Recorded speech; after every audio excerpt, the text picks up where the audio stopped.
The scientific name, Lumnicera racemosa, a kind of mangrove native to Australia. And in the mangroves of Coral Gables, crews from various state and federal agencies are at war with this Aussie import.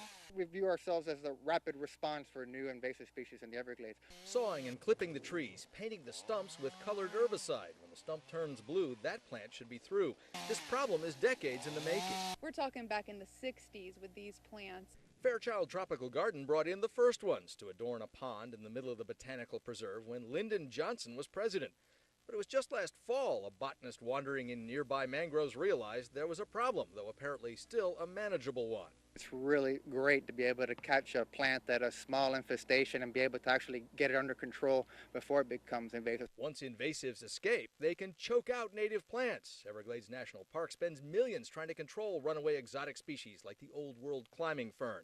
The presumption is Lumnicera racemosa can still be controlled. Are you in time, do you think? We think so.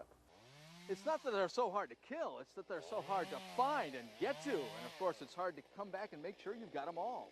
They look like other native mangroves. Subtle differences only: a notch in the leaf, orange stripes on the bark of younger trees, leaves staggered on the stem instead of growing in clusters. Unless someone was keeping a very close eye on them, then you wouldn't have noticed them creeping out into the mangrove.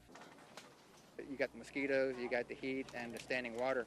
That's why we're out here this morning. We're actually trying to take advantage of the low tides. Mangroves are tough to work in, but vital as a breeding ground for fish and other sea life. Could this exotic species wreak havoc on the food chain? That's the problem. We never know until it's too late, and so we presume that they are guilty until proven innocent. And how do you know you've got them all?